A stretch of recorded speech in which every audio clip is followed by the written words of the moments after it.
이제 오늘 그 판단 비판에 대해서 말씀드렸는데 이제 판단 비판을 얘기하면서 이럴 수도 없고 저럴 수도 없는 이렇게 해석할 수도 없고 저렇게 해석할 수도 없다는 이제 그런 것을 논리적으로 설명을 했고요. 근데 그렇게 우리가 이제 비판하는 이유는 생각의 한계를 자각하기 위해서고 다시는 종교적 철학적 의미를 품지 않는 그런 편안한 마음 상태가 된다라고 얘기할 수 있고 그것이 중관학의 판단 비판의 최종 목표다라고 이제 얘기할 수 있겠습니다.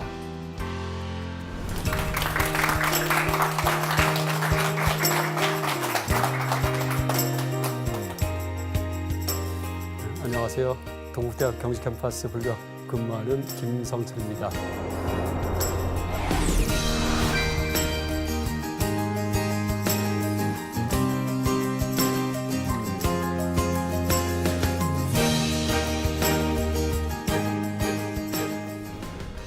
청소년을 위한 중관학 네 번째 시간이고 오늘이 이제 마지막 시간입니다.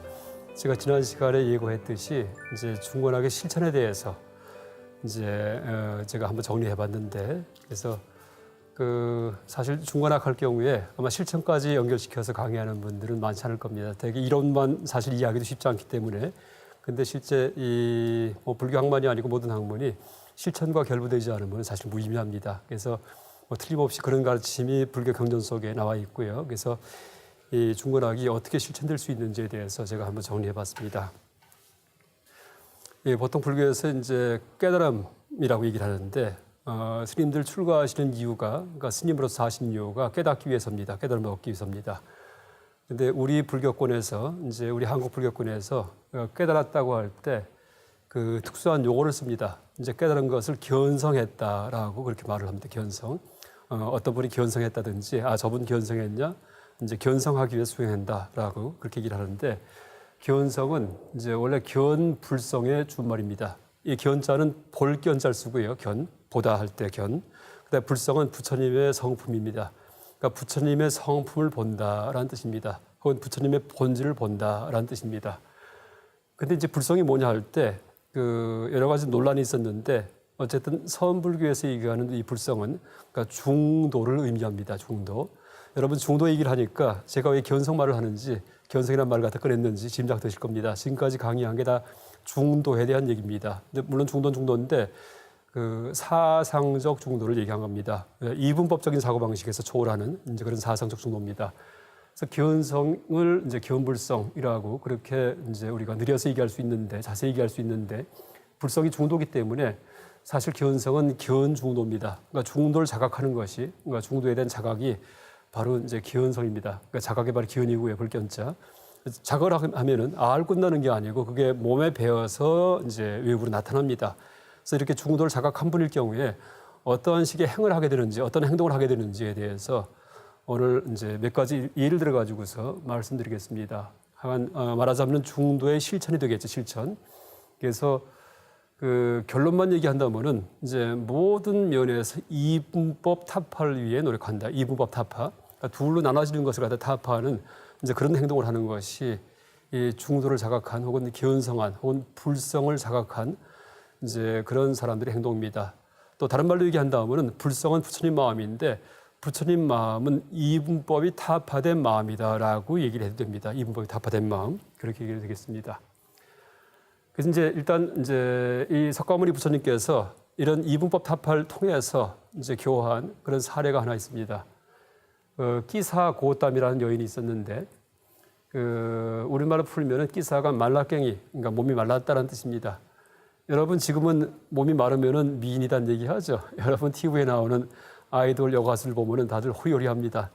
근데 실제 이제 지금 먹고 살기 풍족하기 때문에 그렇게 많은 사람을 미인 얘기하지만은 북한 같은 경우에는 좀 통통해야지 미인이랍니다. 또 여러분 양귀비 보면은 굉장히 통통했답니다. 다른 거 없습니다. 실제 조각이 남아 있는 비너스상 보십시오. 무시무시합니다. 아주 우람합니다. 그래서 실제 이제 옛날부터 인류 역사상 미인일 경우에는 실제는 여러 가지 이제 몸도 건강하고 그렇게 이제 관능미가 넘치고 이런 분들이 이제 사람들이 미인입니다. 근데 이 고따미 여인은 물론 지금부터 2600년 전에 살았던 여인인데 말라깽입니다. 요새 같으면 참 소녀시대 같이 어떤 연예인이 됐을 텐데 그 당시 시대가 뚱뚱한 사람을 미인으로 취급했기 때문에 말라깽이 고따미는 가장 못나고 못생긴 여인의 그런 어떤 대표였습니다. 그래서 항상 구박만 받고 그 마을에서 그러니까 왕따같이 그렇게 따돌림을 당했던 여인인데 결혼을 했답니다. 이제 결혼을 했는데 아기를 낳습니다. 아기를 낳았는데 보니까 너무나 훌륭한 아들을 낳았어요. 그래서 이제 사람들이 이제 말라깽이 고따미는 참 볼품이 없었는데 아들을 보니까는 너무나 잘생기고 너무나 잘났습니다. 그래서 그 다음부터는 그냥 이 칭송이 뭐 자자했답니다. 고따미에 대해서. 그래서 이제 어린아이가 점점점 장성하면서 고따미가 평생 처음 길을 피고 살았답니다. 그랬는데 어린아이가 이제 걷고 뛸 무렵 돼가지고서 갑자기 죽었답니다. 병에 걸려가지고서. 그랬더니 이 고따미 여인이 실성하는 겁니다. 그래서 아기를 얻고서 이제 아기를 살리기 위해서 여러 군데를 다니면서 살려달라고 하면서 이제 다니는 겁니다. 근데 그 설명이 어떻게 나오냐 하면은 그 아기를 얻고 다니는 이유가 뭐냐 하면은 이 자기 아들이 죽은 것을 알면은 나중에 사람들이 자기를 옛날처럼 다시 또 왕따 시킬까봐 이제 그런 것도 이유가 나옵니다. 그때 너무나 괴로웠기 때문에 아들을 하나 낳고 나서 그 다음부터 칭송받았는데 이제 아들이 죽고 나니까는 정신이 쑥 빠졌다라고 얘기할 수도 있습니다.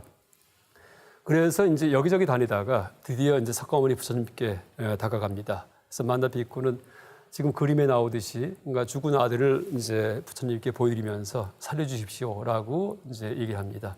그때 부처님께서 알았다 하면서 살아나라 하면 좋으실 텐데 그렇게 안 하셨습니다.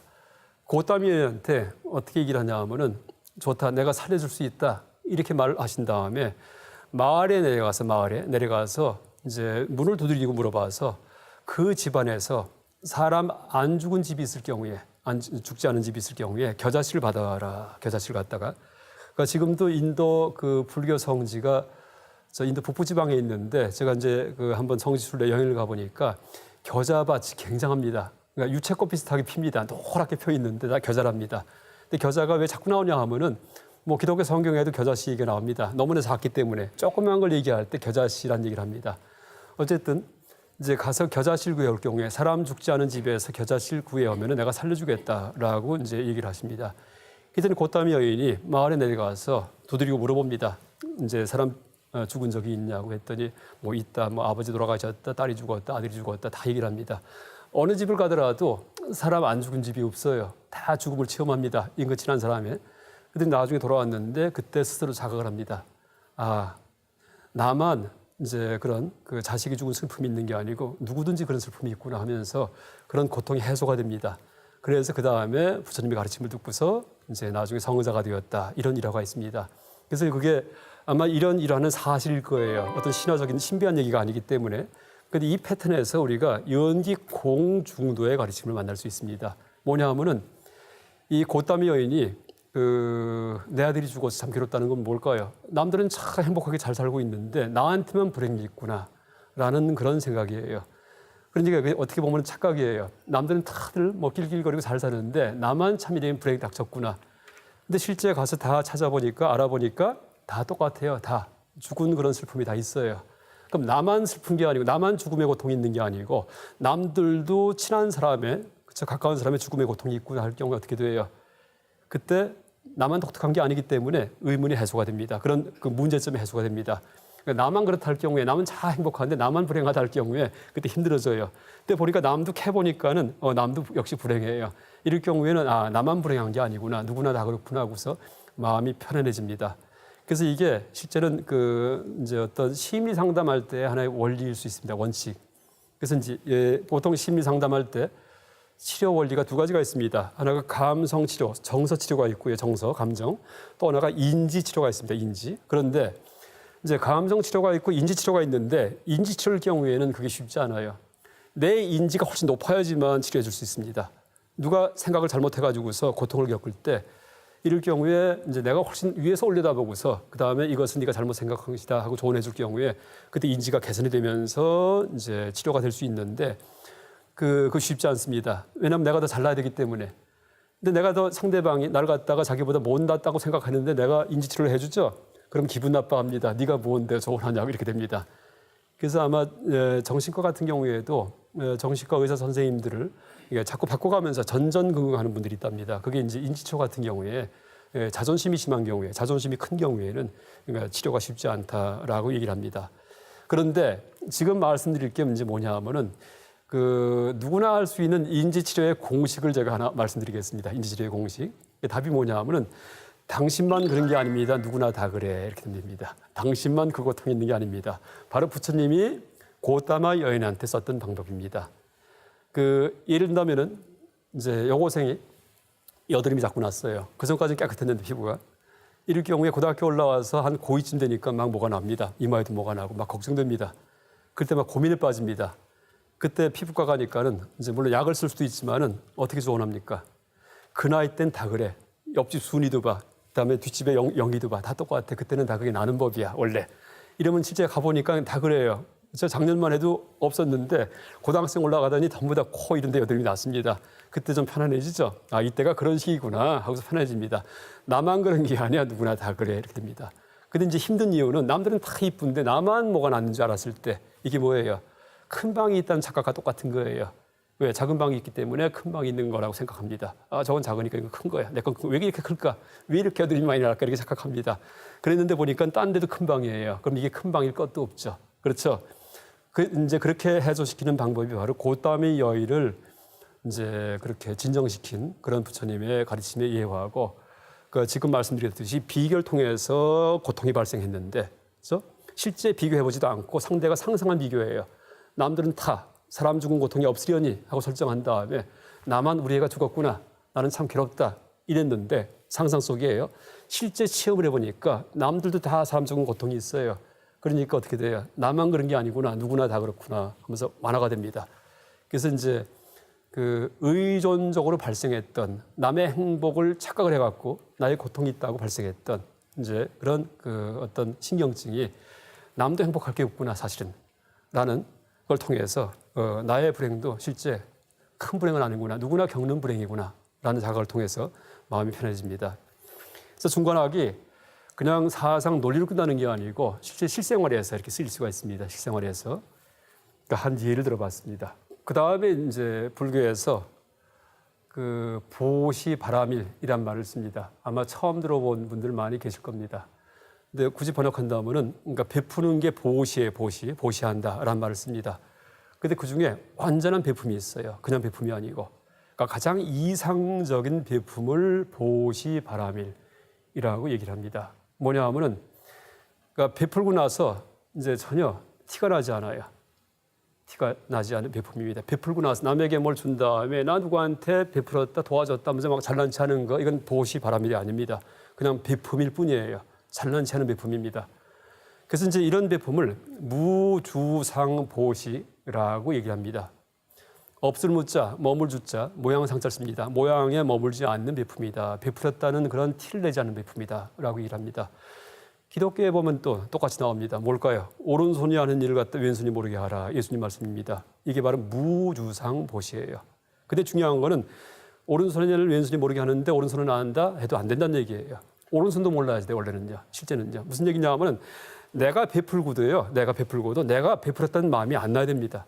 베풀고서 잊어버린다는 얘기가 아니에요. 실제 나지가 않아요. 실제. 이게 진정한 보시 바라밀이에요. 그래서 이제 예를 들면은 어머니가 다친 자식을 도와주듯이 베푼다. 이렇게 써 있습니다.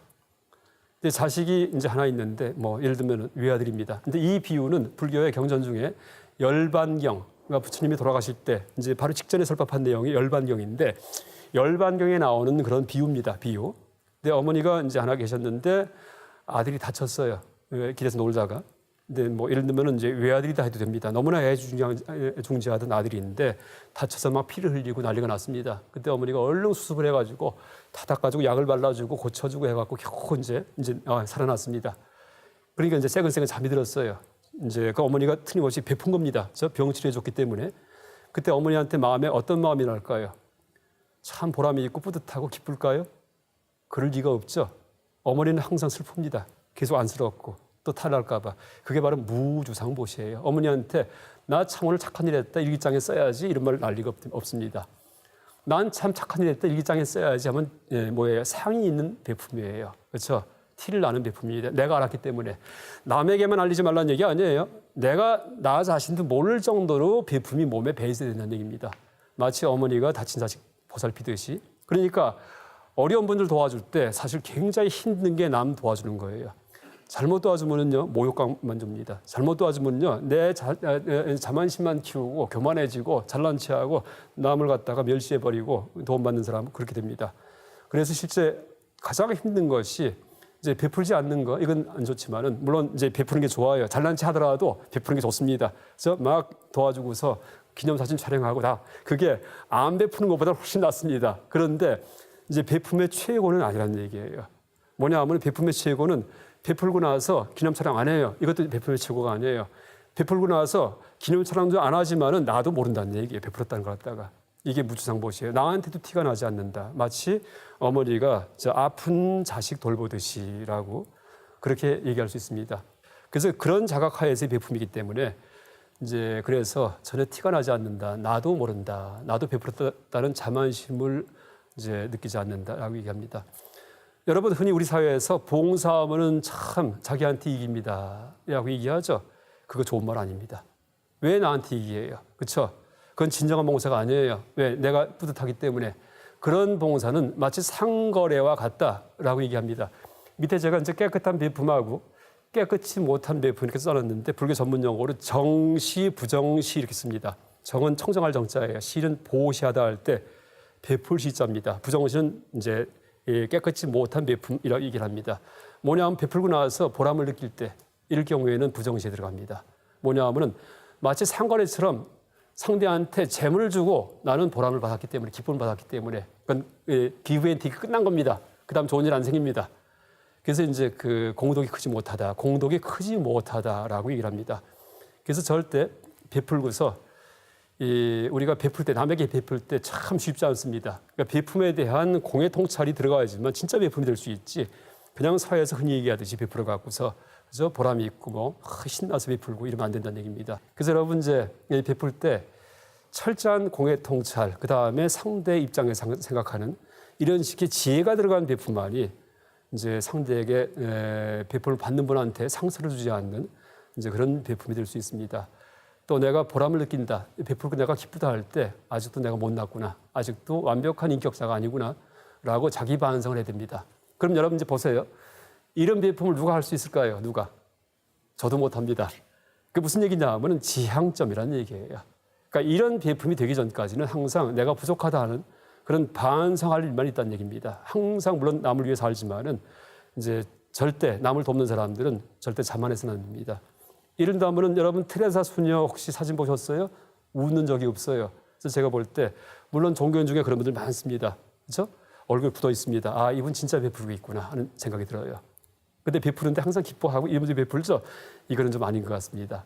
그래서 이제 실제 베품이 그 완전한 베품이 되기 위해서는 공성의 통찰, 다시 말해 그 베푸는 물건도 이제 남에게 주지만은 베풀었다는 마음도 그냥 버려버리는. 그래서 지금 두 번째 글 물건도 버리고 베푼다는 마음도 버린다. 다 불교 경전에 나오는 얘기입니다.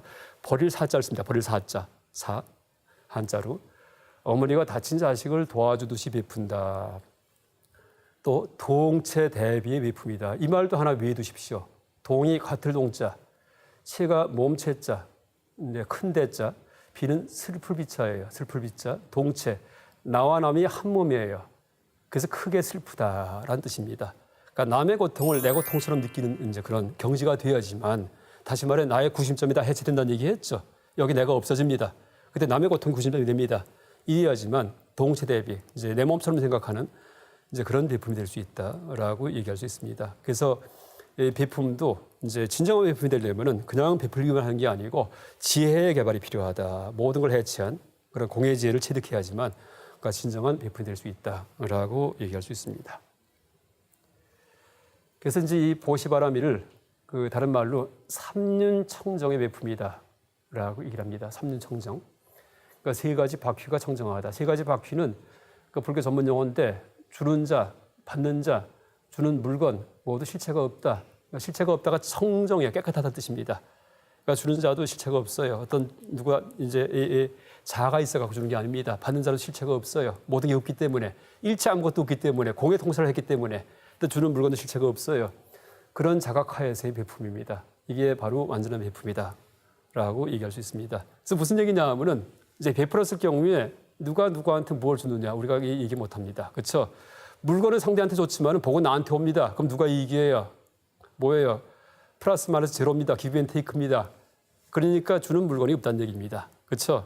그다음에 사람의 실체가 없기 때문에 주는 사람도 없고 받는 사람도 없어요. 아무것도 없기 때문에. 그래서 이제 그런 통찰이 깊어질 때 그때 베푼다고 뻐기지 않고 받는다고 비굴하지 않는다는 얘기입니다. 이 그림에는 이제 조금 그렇죠? 이렇게 위에서 이렇게 주는 그림이 되어 있는데 사실은 아주 좋은 베품의 모습은 아닙니다. 이 모습은. 그래서 요새는 이제 베푼다는 말보다도 나눈다는 말을 갖다 많이 쓰기도 합니다. 그다음에 이제 다른 예를 들어 갖고 공의 통찰이 완전히 체득된 이제 그런 분들의 어떤 삶 중에 아주 청정하게 윤리도덕을 지키며 사는 분들이 계십니다. 이제 이것을 지계바라밀이라고 얘기합니다. 지계. 지는 진일지자. 계는 여러분 뭐 십계명 할 때 계자예요. 계율할 때 계자입니다. 계. 그러니까 윤리도덕의 그 조항이 계입니다. 계. 그러니까 기독교 십계명도 있고 불교에는 5계, 뭐 10계, 그다음에 뭐 이 비구 스님들, 남자 스님들일 경우에는 이제 250가지가 있어요. 계가. 그다음에 비구니 스님은 348가지나 있습니다. 그래서 스님 되실 때 그거 다 이렇게 봉독하면서 읽으면서 지키겠습니다 하면서 250가지. 그러니까 그거 다 읽는데 한두 시간 걸립니다. 스님들 출가할 때 누구든지 하십니다. 그게 계입니다, 계. 그러니까 윤리도덕의 조항인데 이제 그 윤리도덕도 완벽한 윤리도덕은 이제 계를 지키는 게 착하게 사는 거예요. 계를 어기는 게 악한 겁니다. 그런데 계를 지키긴 지키지만 내가 착하다라는 생각이 없어요. 이래야지만 진정한 계다라고 얘기를 합니다. 그러니까 계를 지키되 그냥 무골 호인이 돼가지고서 너무나 착해. 그냥 그 자체가 이럴 경우에. 그래서 이제 그 여기 써 있듯이 선과 악을 구분하지 않는 윤리예요. 근데 여러분 이제 선과 악을 구분하지 않는다 할 경우에 오해할 수 있어요. 그럼 악도 행하는구나? 아닙니다. 악은 옛날에 버렸고 지금 내가 선을 행하는데 그게 선하다는 생각조차 하지 않는다는 뜻입니다. 그런 식으로 깨끗하게 사는 분들, 이런 분들을 지계바라밀이라고 얘기를 합니다. 선을 행하지만 선이라고 자각하지 않는 이제 그런 삶입니다. 근데 이제 만약에 이제 여러분 지계바라밀이라고 써 있는데 바라밀이 뜻이 뭐냐 하면은 바람 할 경우에 빠라 할 경우에 저 멀리라는 뜻입니다. 그러니까 밀 할 경우에 있다란 말인데 원래는 빠람 있다예요. 빠람이 있다에 한자 음사어인데 빠람 하면 저 멀리, 있다는 가다라는 뜻입니다. 그러니까 멀리 가다, 멀리가 어딜까요? 부처님의 경지로 가다라는 뜻입니다. 그러니까 부처님의 경지로 가는 방법 중에 뭐예요? 지계, 윤리도덕 잘 지켜갖고 갈 수 있는 방법. 아까 보시바라밀은 남에게 많이 베풀 때 그걸 통해서 부처가 되는 방법. 지금 이것은 윤리도덕 잘 지키면서 부처가 되는 방법 이런 뜻입니다. 그러니까 부처가 되려면은 완벽한 윤리, 완벽한 베품을 해야지만 부처가 된다는 얘기입니다. 성불을 하려면은. 그래서 이제 그 선을 행하지만은 선을 자각하지 않습니다. 근데 이제 이 바라밀이 안 될 경우에 완벽한 윤리가 아니고 그냥 윤리 도덕적으로 살아요. 나는 이제 착하게 살고 그 윤리 조항을 잘 지키겠다. 절대 남에게 화를 내지 않고 때리지도 않고 이러고 지키겠다. 절대 그다음 나쁜 짓 안 하겠다. 이러고 살 경우에는요. 그건 지계 바라밀이 아니고 그냥 지계일 뿐이에요. 지계. 바라밀자가 안 붙습니다. 그러니까 부처가 아닌 보통 윤리 도덕가들. 그렇죠? 우리 집안에 그런 어른들 많이 계세요. 꼬장꼬장한 분들 계십니다. 여기다 누가 물 버렸어? 하면서 집에서 야단도 치시고 그다음에 함부로 그렇게 막 음식 남기지 막 이렇게 하시기도 하고 뭐예요? 그게 다 윤리 도덕이에요. 그러니까 먹을 거의 윤리입니다. 그런데 그럴 경우에는 바라밀이 안 됐기 때문에 화를 잘 낸다라고 얘기합니다. 그렇죠? 실제 우리가 옆에서 보는 겁니다. 너무나 참 올곧은 분이에요. 참 올곧은 분인데 벌컥벌컥 하십니다. 왜? 지계 바라밀이 안 됐기 때문에. 그러니까 진정한 지계 바라밀, 계를 지키는 분들은 벌컥벌컥 하지 않아요. 본인이 잘 지키고 남이 어기더라도 그걸 또 감싸줍니다. 또 유도하고. 이것이 진정한 지계 바라밀이고 이 경지가 얼마나 어려운 거냐 하면은 공장님이 나이 70살이 돼야지만 이제 겨우 그러니까 지계 바라밀이 되십니다. 여러분 공자님 그 나이에 따라 가지고서 인격 성숙에 대해서 얘기하는 거 아시죠? 뭐 40의 불혹, 50의 지천명, 60의 이순, 70의 종심 이런 말이 있습니다. 그죠? 30의 입신 언제 이런 식으로. 근데 그 70 나이가 되니까 돌아가시기 몇 년 전이에요. 이때 종심의 경지가 돼. 종심. 근데 종심은 종심 소욕 불이구의 이제 준말입니다. 앞에 두 자만 딴 겁니다. 그런데 뜻이 뭐냐 하면은 종은 from이라는 뜻이에요. from. 심은 mind, 마음으로부터 from my mind라는 뜻입니다. 소욕, 욕구하는 바가 마음에서 욕구하는 바가 소욕, 불유, 유는 넘을 유자, 넘어가다 뜻입니다. 넘어가지 않는다. 구는 뭐냐면 자아때. 세속의 자아때를 넘어가지 않는다. 마음에서 욕구하는 바가 세속 자아때를 넘어가지 않는다. 무슨 뜻이에요? 마음에서 악한 마음이 절대 안 나오더라는 얘기예요. 내 마음을 투명하게 열고 남에게 다 보여줘도 부끄럽게 없다는 얘기입니다. 그게 70대니까는 돼요. 60대, 50대에는 아니었어요. 겉으로는 점잖은 군자처 했는데 속에서는 별 생각 다 했다는 얘기입니다. 근데 70대니까는 별 생각 다 하는 게 없어졌다는 얘기예요. 나이 노인이 돼서 죽기 몇 년 전 되니까. 이게 지계의 바람일입니다. 그러니까 완벽한 지계예요. 그러니까 선 그 자체가 됐기 때문에 그러니까 어떻게 돼요? 그냥 살 뿐이지 내가 착하다 이런 생각 안 합니다. 근데 남이 볼 때는 너무나 바르게 행동하세요. 항상 기회만 지키고 항상 선을 행하고 이게 지계 바람입니다. 이것도 마찬가지예요. 이걸 누가 할까요? 우리 못합니다. 그럼 왜 이 얘기를 할까요? 이게 이 계를 지키는 것, 선을 행하는 거의 최고의 지향점이다라는 뜻입니다. 아이디얼이라는 뜻입니다. 이상점, 이상적인. 그래서 이걸 목표로 삼아가지고서 이게 안 됐을 경우에는 이제 반성할 일만 있다라는 뜻입니다.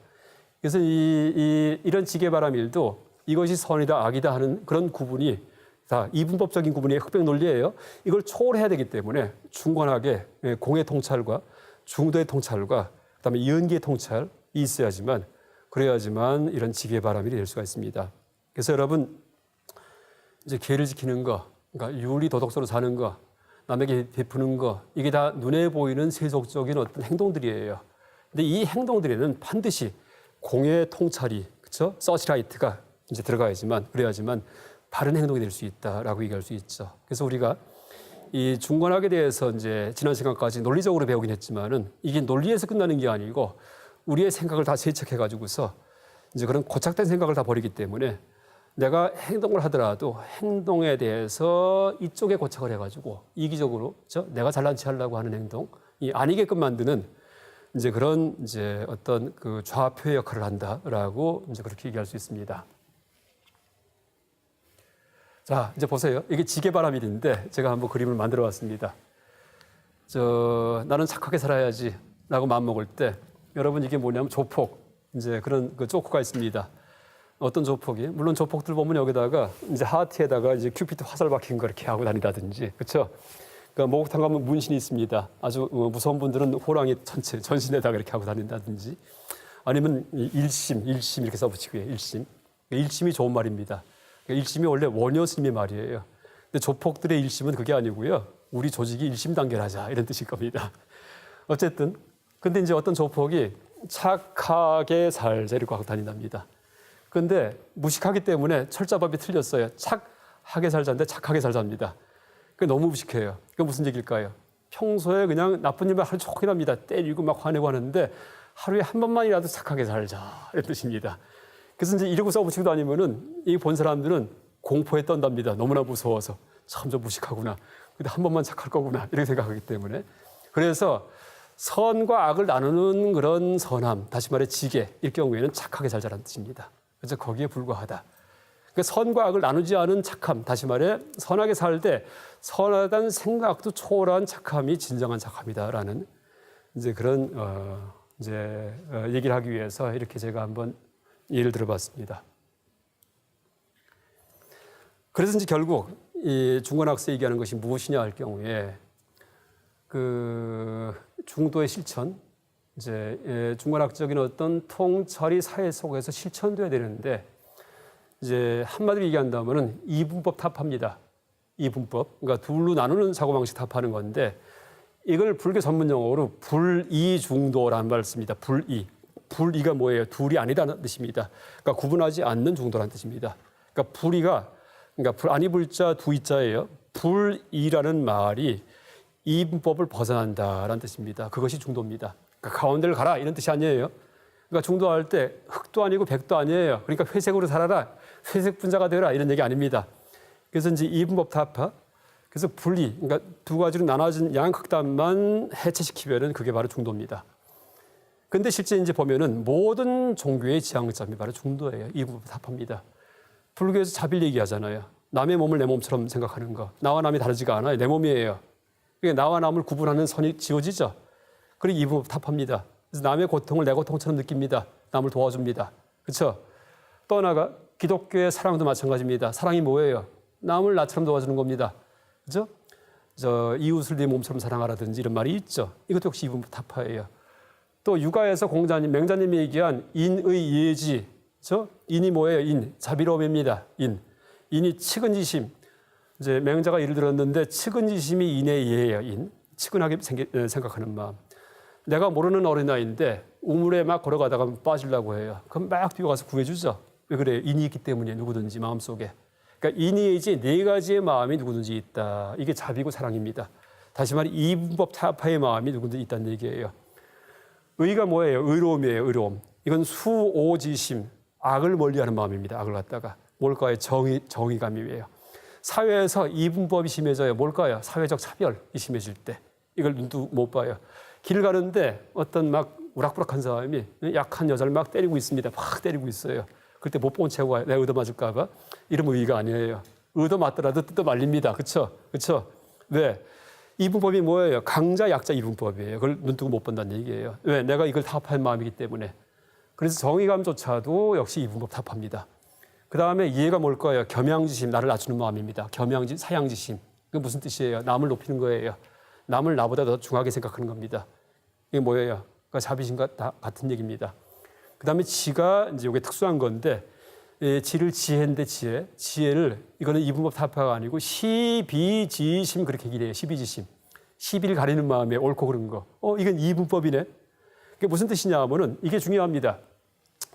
우리가 중도를 배웠는데 이분법 타파라고 얘기했어요. 그러니까 시비도 가리지 말아야 되겠다 하고 살면 안 된다는 얘기예요. 그건 회색 분자예요. 사회 속에서는 반드시 시비가 분명히 있습니다. 그래서 이제 중도에 대한 통찰을 통해서 내 생각은 씻었지만은 사회 속에 나타날 때는 항상 이게 옳다 그르다 반드시 판단해야 됩니다. 이것이 이 공과 중도와 연기를 제대로 자각한 사람의 그런 사회적 실천에 나타난 모습입니다.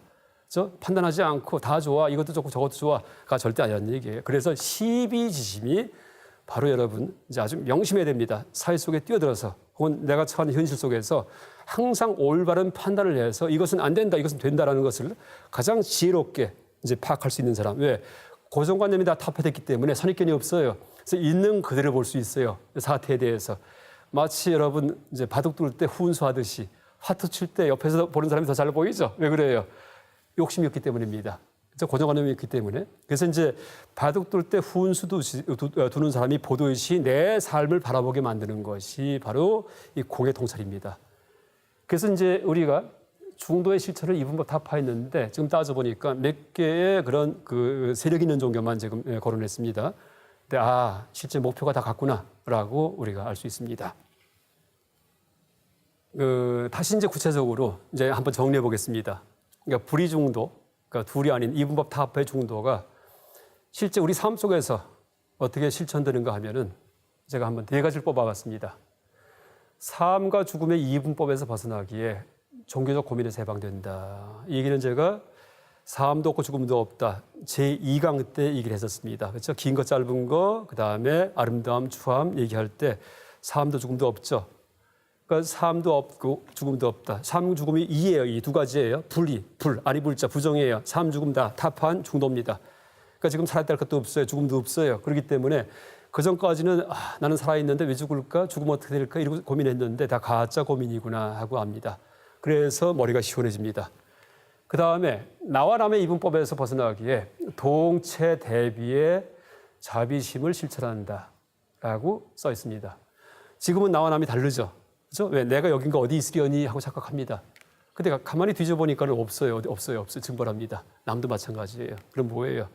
여기에 대한 맺힌 게 다 없어졌기 때문에 그 다음부터는 어디거든지 고통받는 곳이 있을 경우에 그것이 내가 뭐예요? 내가 행해야 될 곳입니다. 행동해야 될 곳입니다. 그래서 남이 고통받으면 글로 뛰어갑니다. 물론 내가 병이 들면 또 여기 신경 씁니다.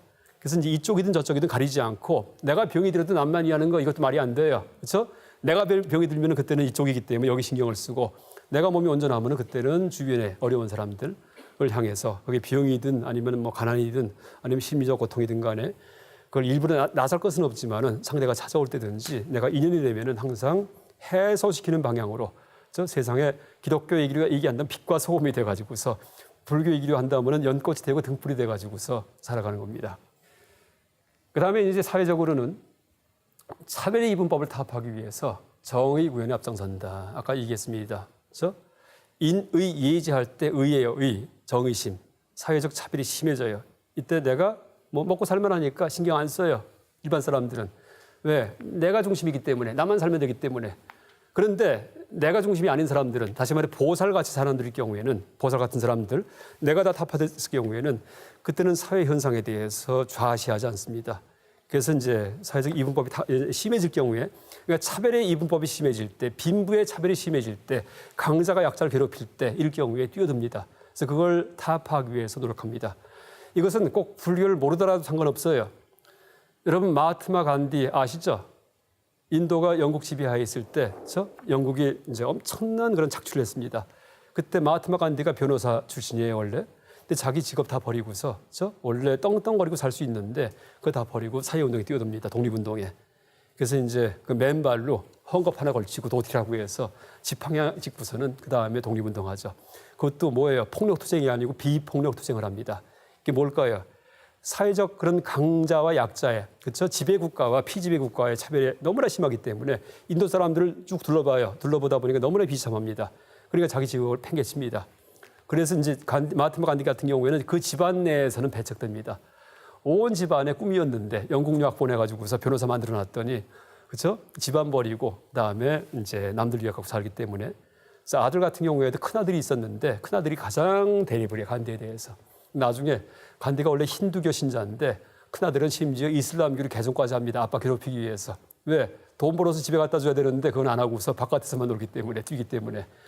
근데 그 마음이 뭐냐 하면은 차별이 심해질 때, 영국 식민시대에 이럴 경우에 눈 뜨고 못 본다는 얘기예요. 그 마음 속에 중도의 마음, 불성이 있기 때문에. 불성은 불교 신자라만 있는 게 아닙니다. 이분법 타파의 마음이기 때문에 모든 생명한테 그 마음이 있어요. 여러분 실제 개에게 아까 불성이 없다 얘기했죠?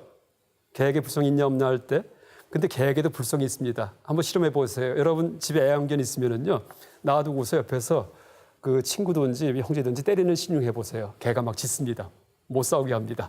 한번 신용할 때. 참 재밌습니다. 그게 뭐예요? 이분법 타파예요, 개도요. 그러니까 생명체일 경우에는 그걸 눈 뜨고 못 본다는 얘기예요. 그래서 이제 그렇게 불교 신자는 아니지만은 사회에 뛰어들어가지고서 그런 이분법적인 현상을 타파하기 위해서 노력하는 분들이 이제 바로 중관학을 실천하는 것이다. 중도를 배운 적도 없고, 중도와 중관학은 이건 발견된 진리입니다. 도그마가 아니고요. 누구든지 세상을 그냥 그대로 생각하면은요, 그게 떠오릅니다. 그래서 마음속에 자리 잡힙니다. 그래서 실천합니다. 그래서 이제 불교에서는 그렇게, 그러니까 불교를 모르는 상태에서 중도를 자각하는 분들, 이런 분들을 뭐라 부르냐 하면은 독각이라 불러요. 독각. 홀로 독자에다가 깨달을 각쳤습니다. 불교를 몰라요. 부처님이 누군지도 몰라요. 불경 읽은 적도 없어요. 그랬는데 마음속에서 항상 의문을 품다가 드디어 탈이분법 중도를 자각했습니다. 세상 있는 그대로 봤어요. 공을 알았어요. 이럴 경우에 그때 그 하는 말이든지 실천이든지 전부 다 그 성자와 같은 그런 행동을 하게 됩니다. 마하트마 간디든지 아니면은 모든 종교의 성인들이 다 이제 같은 분들입니다. 불교와 무관하게 살았지만은 이제 그 불성을 갖다가 발견한 분들이고, 불성도 불교의 전유물이 아닙니다. 왜? 그 뜻이 중도기 때문에, 이분법 타파기 때문에 모든 생명이 갖고 있는 그런 마음을 이제 얘기합니다. 그 다음에 이제 우리 한반도일 경우에는 가장 괴로운 게 남북 분단의 이분법입니다. 그래서 우리나라 같은 경우에는 다 같은 혈육이에요. 요새 가끔 북한 이제 그 태권도 선수단 왔었죠. 말할 때 보니까는 우리말 하는데 참 또 생소합니다. 한 10년 전에는 왔을 때 이제 자주 들었는데 다시 오니까 한민족인데 하는 생각이 듭니다. 그럼 통일해야 될 텐데 이런 마음이 듭니다. 그래서 이제 제가 이제 요새 하여간 그래서 통일운동 같은 경우에도 이분법 타파 운동이에요, 사실은요. 이분법 타파. 그래서 같은 혈육이기 때문에 한반도가 참 묘한 곳입니다. 제가 어떻게 얘기하냐 하면은 한반도는 거열형을 당하고 있다. 거열형. 여러분 중국 형벌 중에 어떤 게 있냐면 말 4마리가 잡아 끄는 게 있어요. 사질 갖다가 찢어지죠. 그게 한반도입니다. 그래서 이 서양도 그게 있어요. 형벌이. 풀도 아파트 이렇게 풀 끌어당기다 아파트. 그래서 이제 끌어당기면 이게 끌어져 버리죠. 그래서 위에서는 중국과 중공과 소련, 러시아가 잡아 끌었고 밑에서는 일본과 미국이 잡아 끕니다. 그러니까 한반도 끊어집니다. 그래서 이 한반도는 쇼크 압서버의 쇼크, 4대 강국의 완충지대입니다. 그렇죠? 그래서 이제 이 4대 강국이 통일하게 할 리가 없습니다. 이제 감히 얘기하지만 그건 뭐 다 정치학자들 알고 있습니다. 왜 통일하면 아주 곤란해집니다. 그래서 이제 어리석은 민족들이 싸우게 만들어 놓은 다음에 그 다음에 이제 뒤에서 이렇게 지키고 있는 겁니다. 그래서 쇼크 업서버, 자동차 같은 경우에 바퀴에 이 쇼크가 있죠. 덜컹덜컹거리는 거. 이게 시트에 연결되지 않게 하기 위해 스프링 장치가 중간에 있죠. 그게 한반도입니다. 그래서 강대국이 네 나라가 사방에 있어가지고서 쇼바처럼 쇼바 보통 쇼바 얘기합니다. 이제 그렇기 때문에 실제 우리가 굉장히 지혜로워야 됩니다. 그래서 이 통일운동도 이 불성, 중도를 자각한 사람, 또 중도를 배운 사람, 공과 연기와 중도에 대해서 파악한 사람일 경우에는 이제 또 그 사람이 한반도에 사는 사람일 경우에 바로 우리들입니다. 이럴 경우에는 통일에 대해서도 우리가 이제 그냥 방치할 수 없다라고 그렇게 얘기할 수 있습니다. 다시 정리하겠습니다. 삶도 없고 죽음도 없다는 사실을 자각하여 종교적 범민에서 해방됩니다. 생사 이분법 답합니다. 그 다음에 나와 남의 이분법 답합니다. 남의 고통을 자신의 고통처럼 느껴서 남에게 도움을 줍니다. 약간 중고나 공부를 통해서 어떻게 실천되는가를 지금 얘기하는데 이제 이렇게 남에게 도움을 주는 것을 불교 전문 용어로 자비라고 그렇게 얘기를 합니다. 근데 자비는 여러분 뜻이 두 가지가 있어요. 그러니까 사랑과는 좀 다른 개념입니다. 사랑은 그냥 남 잘해주는 거 이게 사랑인데 자비는 자는 이제 남에게 도움을 주는 거, 비는 남의 고통을 제거하는 거 이렇게 다릅니다. 남에게 행복을 주는 게 자고요. 그러니까 여락 한자로 그러니까 수여하다 할 때 줄 여자를 씁니다. 락은 즐거움이에요. 즐거울 락자. 여락이 자비예요. 자. 남에게 즐거움 주는 거, 밥을 주고 빵을 주고 도와주고 뭐 안마해주고 뭐 좋은 말 해주고 이게 잡니다.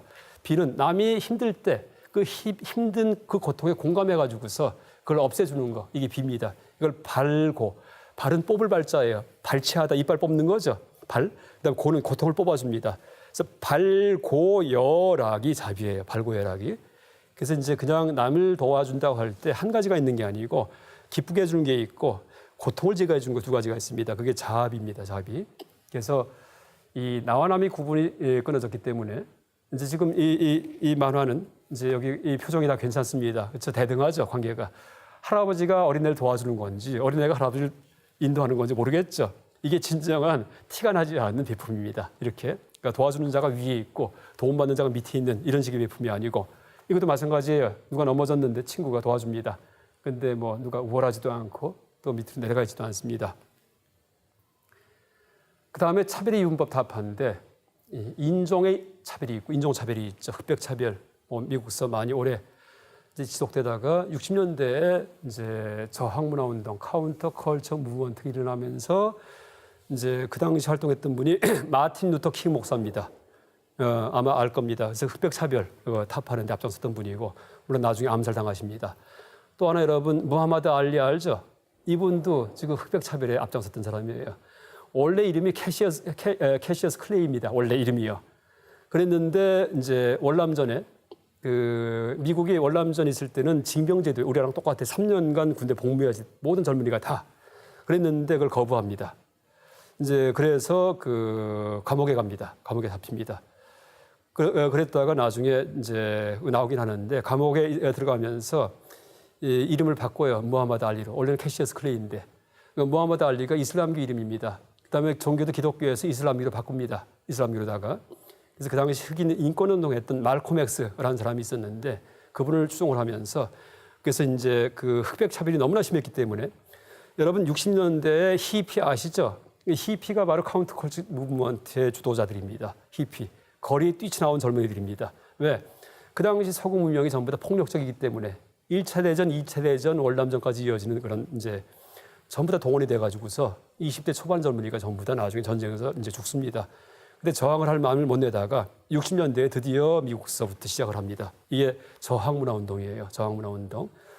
그때 이제 무하마드 알리 같은 경우에 올림픽 금메달리스트예요. 그랬는데 흑백 차별 때문에 메달 떼다가 이 강물에 던져버립니다. 그렇죠? 필요 없다고. 그러면서 흑인. 그래서 무하마드 알리가 권투 선수로 유명하다고 우리가 느끼지만은 실제는 인종차별 첩회 운동에 앞장섰던 사람이기 때문에 무하마드 알리라고 그렇게 얘기를 하는 겁니다. 그래서 이제 이런 것들이 다 이제 이분법 타파 운동이에요. 그 다음에 빈부 차이가 심해질 경우에 이것도 해소하자라고 앞장서는 거. 또 종교 간의 차별, 뭐 소수 종교, 다수 종교 해가지고서 소수 종교를 차별할 경우에 이것도 또 문제가 됩니다.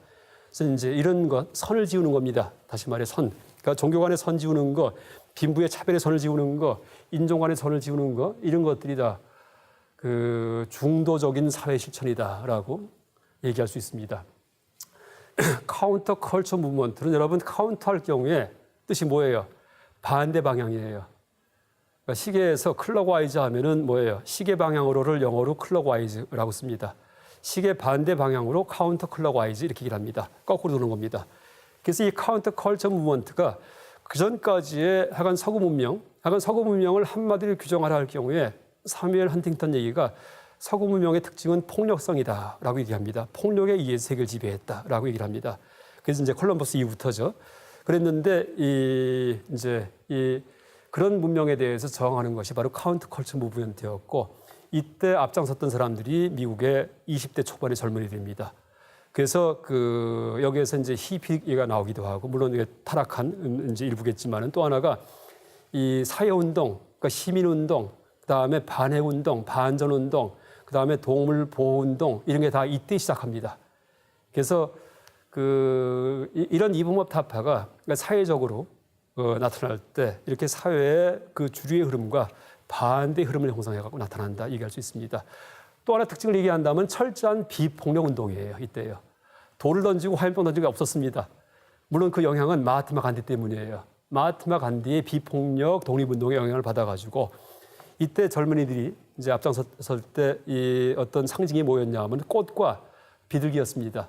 그래서 시위할 때 돌을 던지는 게 아니고 MP들 막는 헌병들한테 꽃을 선사하고 그다음 비둘기를 날리고 하는 식으로 시위를 했다는 얘기를 합니다. 그러면서 서구가 다 뒤집어집니다. 그래서 여러분 지금 미국 갈 경우에 미국이나 유럽 갈 경우에 여러분 인종차별 받지 않죠? 만약에 여러분 이 카운터 컬처 무브먼트가 없었으면은 우리가 이제 미국 갔을 경우에 백인들하고 같은 식당 못 따라가는 데가 많아요. 쫓겨납니다. 버스도 같이 못 타요. 왜? 유색인종이기 때문에. 그랬는데 이 당시에 그 히피가 중심이 된 젊은 청년 문화 운동이 그걸 다 바꿨습니다. 그래서 인종차별 철폐하고 그 다음에 이제 반전 운동 해가지고 나중에 결국 미국이 월남전에서 다시 후퇴 철수합니다. 그런 일이 벌어집니다.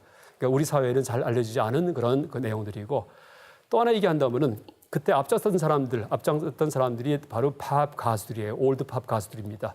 가장 앞장섰던 사람이 누군지 아세요?